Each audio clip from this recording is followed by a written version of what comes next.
नमस्कार, स्वागत है आपका INN24 पर। आपके साथ मैं हूं प्रीति सिंह। बढ़ते हैं खबरों की ओर। पिछले कुछ दिनों से फिलिस्तीन और इजराइल में जंग शुरू है। इस जंग में फिलिस्तीन पर बर्बरता से हमला किया जा रहा है और बेगुनाह लोगों पर जानलेवा हमला किया जा रहा है, जिसमें इजराइल छोटे छोटे मासूम बच्चों को अपना निशाना बनाकर मार रहा है। यहाँ तक कि इजराइल अस्पतालों पर रॉकेट भी दाग रहा है।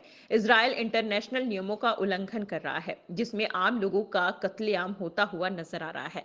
इजराइल द्वारा फिलिस्तीन पर हो रहा है घोर अन्याय के खिलाफ 27 अक्टूबर को अकोला जिलाधिकारी कार्यालय के सामने जन सत्याग्रह संगठन की ओर से जोरदार धरना प्रदर्शन किया गया और जिलाधिकारी के माध्यम से राष्ट्रपति और प्रधानमंत्री को एक निवेदन सौंपा गया, जिसमें हजारों की संख्या में अकोला शहर और आसपास के लोग मौजूद रहे। निवेदन में बताया गया कि जिस तरह से फिलिस्तीन पर बमबारी करके तबाह किया जा रहा है, भारत की हुकूमत ने जंग को रुकवाने में मदद करे। बीते 19 दिनों की जंग में फिलिस्तीन वालों ने अपने परिवार तक को खो दिया है। जिस तरह से भारत में फिलिस्तीन के लिए सामग्री भेजकर बहुत बड़ी मदद भेजी है, उसी के साथ साथ जंगी सामान की भी मदद की मांग की गई।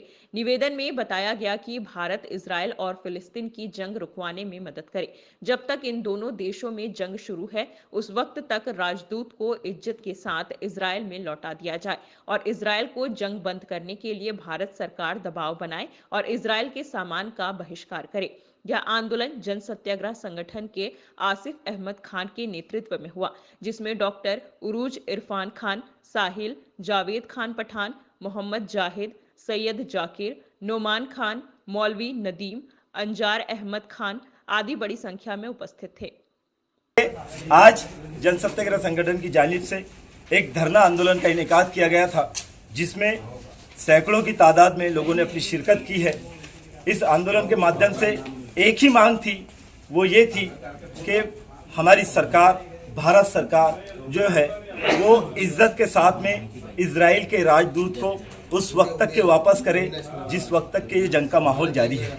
दूसरी ये चीज़ है कि आज अगर भारत इजराइल को आंख ना दिखाता हो, इजराइल को ना दबाता हो, तो यकीनन कल इजराइल की इतनी जरूरत ज़रूर होगी कि वो भारत पर भी तीखी नज़रों से ज़रूर देखेगा। इसलिए हम ये देख रहे हैं कि फ़लस्तीन के जो हालात है, वहाँ पर हॉस्पिटलों पर भी हमला हो रहा है, बच्चों को भी शहीद किया जा रहा है, औरतों को भी बेवा किया जा रहा है, नौजवानों को मारा जा रहा है, बेगुनाह लोग मारे जा रहे हैं। ये जंग के रूल्स नहीं हैं, ये जंग के रूल्स के खिलाफ में है। फ़लस्तीन आज कई सालों से गुलामी की ज़िंदगी को जी रहा है और फ़लस्तीन अपनी आज़ादी के लिए इजराइल से लड़ रहा है। इसलिए उसके सपोर्ट में इंडिया भी है और आज का प्रोटेस्ट हमारा सिर्फ और सिर्फ फ़लस्तीन के सपोर्ट में था, मस्जिद अक्सा के सपोर्ट में था। यकीनन आपके ज़रिए से मैं एक आह्वान करूँगा कि आप एक मैसेज ज़रूर पहुँचाएं कि फ़लस्तीन पर जो हमला किया जा रहा है, इजराइल जो हमला कर रहा है, वो इजरायली प्रोडक्ट का हम बायकॉट करें। एक प्रोडक्ट क्या क्या है, क्या क्या नहीं है, हम उसको गूगल पे सर्च करें। अगर हमको कोई इजरायली प्रोडक्ट दिख रहा है तो मैं अपनी ज़ात से उसको बायकॉट करूं। यही फ़लस्तीन के ऊपर मदद होगी, यही इजराइल के ऊपर हमारा एक तीखा नज़रिया रहेगा।